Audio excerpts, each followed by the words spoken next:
Hi, today I'm going to show you how to activate your alerting cell phone number in order to receive critical information about emergencies and disasters. Log in to VHASS using your regular username and password.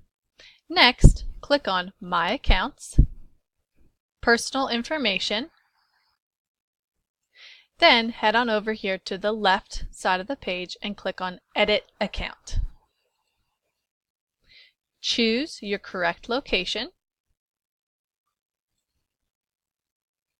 and look over your contact information and make any updates if necessary.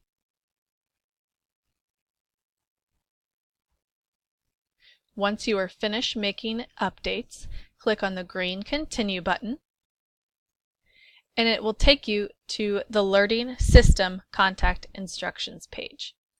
Please choose your appropriate cell phone carrier and enter your cell phone number.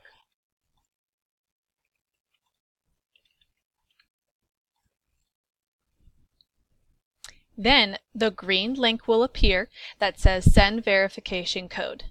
Click on that and it will send it to your cell phone. After typing that in, your cell phone is officially activated.